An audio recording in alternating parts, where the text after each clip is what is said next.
Antes de sumergirte en esta increíble historia, considera suscribirte al canal y activar la campanita. Cada historia aquí tiene algo que decir, y no querrás perderte ni una.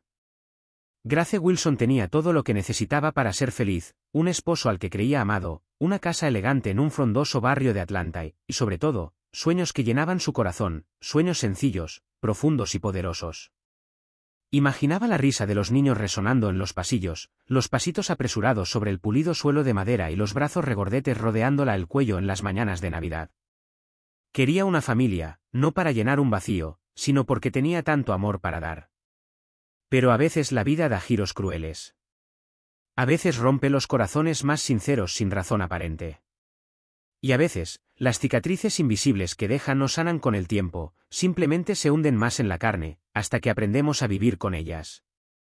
A sus 27 años, Grace aún albergaba la ilusión romántica de que el amor verdadero podía conquistarlo todo. Compartió su vida con Matthew Coleman, un hombre que brillaba en la alta sociedad. Ambicioso, elegante, siempre con las palabras adecuadas en público, ya se movía en los círculos de poder, y su nombre circulaba en los círculos empresariales como una estrella en ascenso. Con él, Grace creía haber encontrado a su compañero, su pilar, su futuro. Hablaban a menudo de sus futuros hijos. Incluso habían elegido nombres. Eden, para niña. Miles, para niño. Se imaginaban como padres, jóvenes y llenos de energía, llevando a sus hijos al parque los sábados por la mañana, asistiendo a las obras de teatro del colegio, planeando veranos familiares en la costa este. Pero tras meses de intentos infructuosos, su entusiasmo se convirtió en preocupación. Y esta preocupación se convirtió gradualmente en obsesión. Comenzaron los exámenes médicos. Cada mes era una prueba, cada silencio del cuerpo, una bofetada.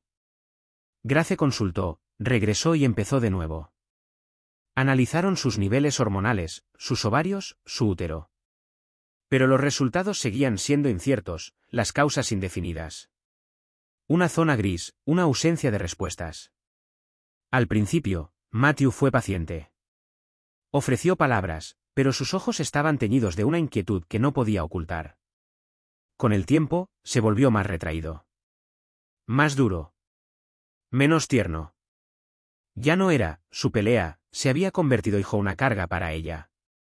La presión social se sumaba a la silenciosa tensión de su vida diaria. La madre de Matthew, una mujer seca y de modales rígidos, nunca había sentido verdadera simpatía por Grace.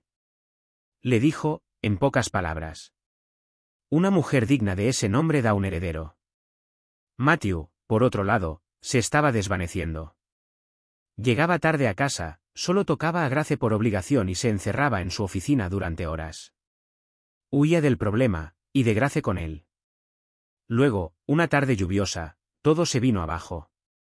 Acababan de regresar de una tensa cena en casa de un amigo, donde otro comentario sobre los niños les había puesto un escalofrío. En la sala, todavía con los abrigos puestos, empapados y cansados, la conversación estalló. «No lo entiendes», gritó con voz temblorosa. «No es culpa mía. Hago todo lo que puedo». Matthew la miró con frialdad. Su rostro, antes tan amable, se había convertido en una estatua de desprecio. «Eres estéril, Grace. No puedes darme lo que quiero. Estoy perdiendo el tiempo». La frase cayó como una cuchilla. Sintió que el aire abandonaba sus pulmones. Quiso hablar, llorar, gritar. Pero no le salió nada. Él la miró una última vez, y subió a su habitación, como si la sentencia ya hubiera sido pronunciada. 2 semanas después, ya no estaba. Menos de un año después, las redes sociales revelaron que Matthew se había vuelto a casar con una popular diseñadora de interiores, quien aparentemente estaba embarazada de 6 meses al momento de su boda. Las fotos abundaban, sonrisa perfecta, vestido blanco sobre un vientre redondeado, Matthew radiante. ¿Y Grace? No armó un escándalo. No envió mensajes de odio. No suplicó.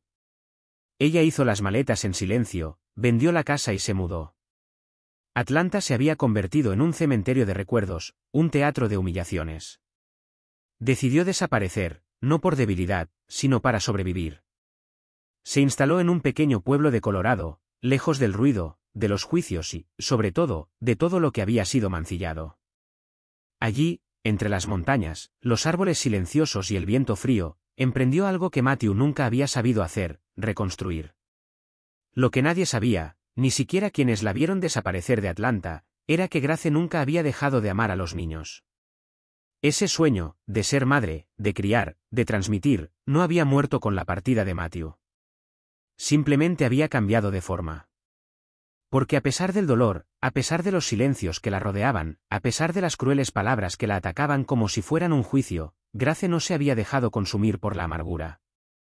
Podría haberse vuelto amargada, retraída, cínica. Pero había elegido otro camino. Un camino más tranquilo, más lento, pero infinitamente más fuerte, el del amor resiliente. Un día de invierno, mientras hojeaba un periódico local en el vestíbulo de una pequeña biblioteca de Colorado, sus ojos se posaron en un anuncio clasificado. Llamado urgente de adopción, niña de 3 años de origen haitiano, sin familia conocida, en espera de un hogar estable. No se mencionó el nombre.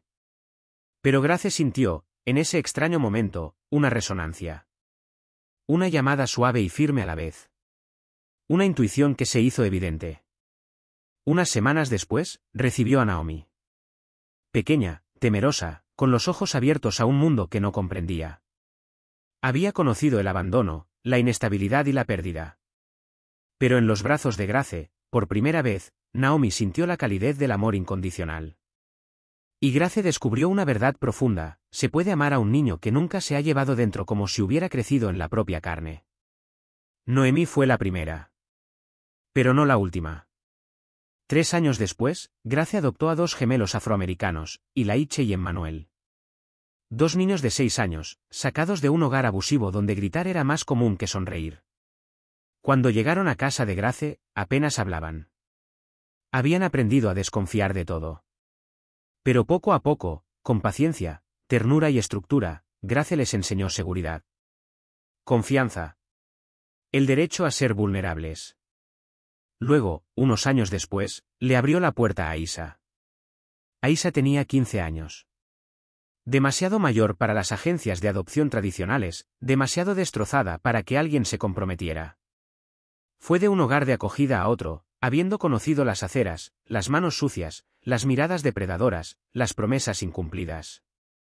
Cuando llegó a casa de Grace, no quería hablar. No tenía fe en nada. Pero Grace no se rindió. Vio en Aisa una versión de su propio dolor, ira contenida, una profunda grieta. No forzó nada.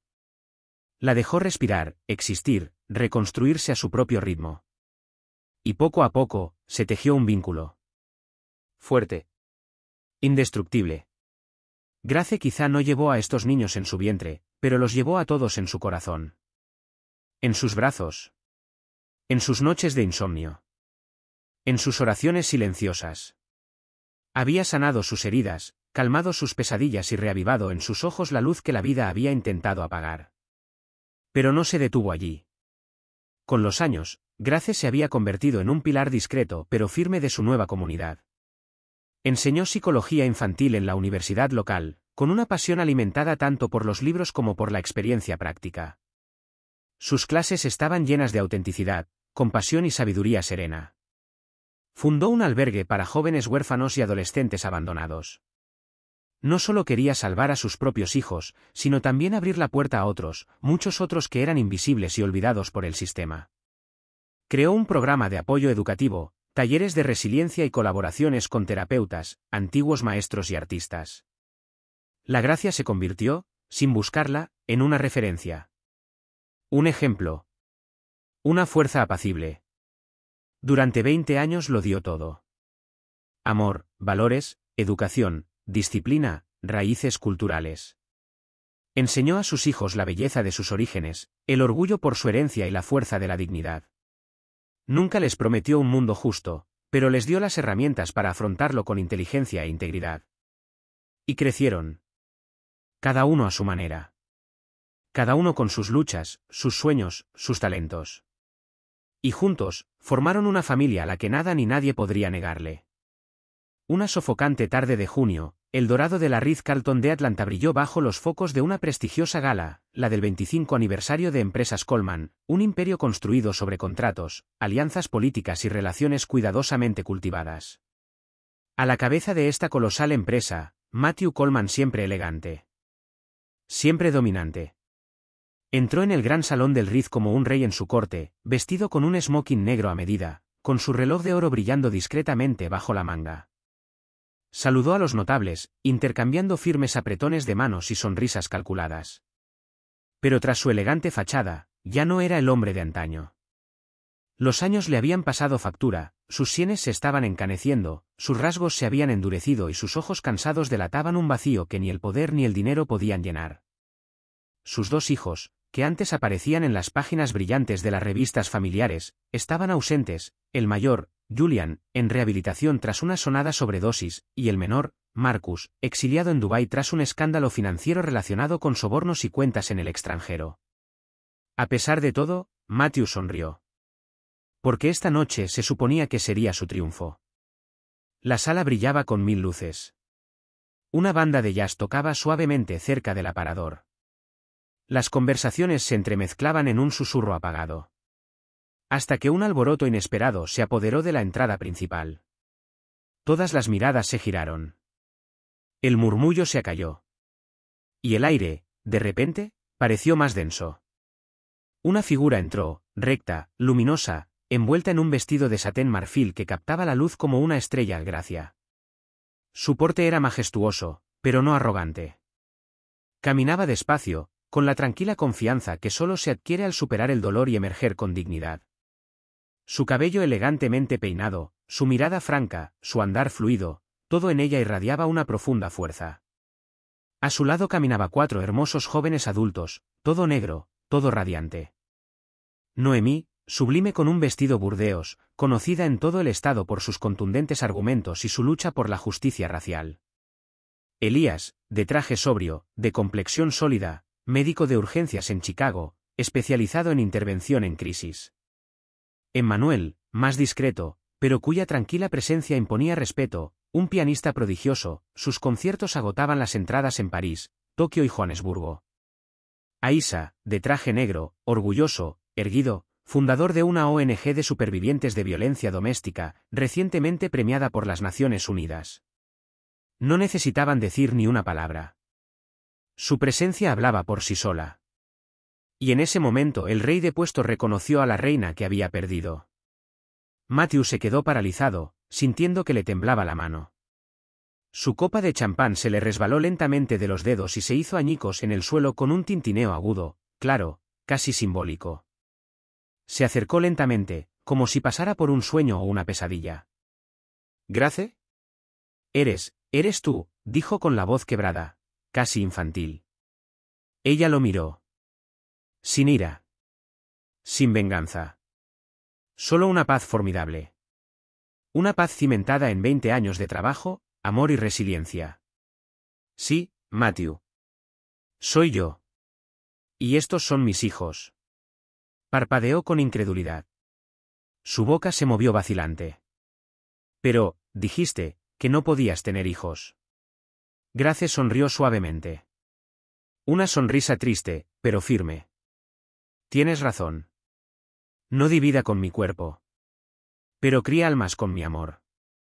Entonces su mirada se oscureció un poco, lo suficiente para que la verdad penetrara en él. ¿Y tú, Mateo, qué has hecho con los que creaste? El silencio que siguió fue más agudo que un veredicto. Un silencio denso. Brutal. Lo decía todo, más que cualquier discurso. A su alrededor, los invitados apartaban la mirada, avergonzados. Algunos susurraban.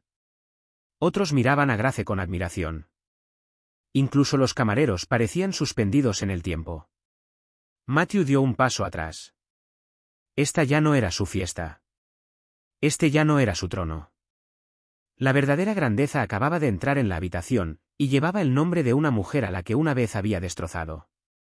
Pero que nunca supo destruir. Esa noche, el destino cambió de bando. A medida que la gala llegaba a su fin, las copas de champán se vaciaron y los músicos recogieron sus instrumentos, los periodistas presentes, primero intrigados, luego fascinados, solo tenían ojos para Grace Wilson y las 4 imponentes figuras que lo rodeaban. Ninguna declaración oficial podría igualar el poder silencioso de esta aparición. A la mañana siguiente, todas las portadas locales, e incluso algunas nacionales, mostraban la misma imagen: Gracia, de pie, rodeado de Noemí, Elías, Emmanuel y Aisa con la cabeza bien alta, la mirada serena, unidas por una luz tenue que parecía captada a propósito por el destino. Una toma pura. Cruda. Auténtica. El título era simple, pero devastador. La fuerza de una madre, un amor más fuerte que la sangre. En cafés, salones, salas de espera e incluso salas de juntas, la historia se difundió. Se hablaba de esta mujer que había sido etiquetada como estéril, rechazada, borrada, y que, 20 años después, regresaba a la luz con hijos hechos no de carne, sino de alma y lealtad. Y mientras la prensa celebraba este inesperado regreso, Matthew Coleman descubrió otra verdad, más amarga, más silenciosa. En casa, en su enorme villa, frente a un espejo donde su reflejo de repente le parecía ajeno, vio la escena una y otra vez. Comprendió, demasiado tarde, que verdadera esterilidad no fue el que se diagnosticó en una clínica. Fue el del corazón. El del orgullo. La de un hombre incapaz de amar de otra manera que a través de lo que otros validan. Había fundado un imperio, pero había demostrado ser incapaz de formar una familia. Tenía hijos, pero ningún vínculo. Herederos, pero ningún legado emocional. Lo que había sembrado era solo desilusión, competencia y vacío. Y en la cima de su éxito, él estaba, solo. Grace, sin embargo, nunca lo volvió a ver. No sentía deseo ni curiosidad. Porque para ella, ese capítulo hacía tiempo que había terminado. No albergaba venganza ni resentimiento. No era su victoria personal lo que saboreaba, sino la victoria de una cosmovisión diferente, una victoria suave y tranquila, basada en la entrega, la ética y la reparación.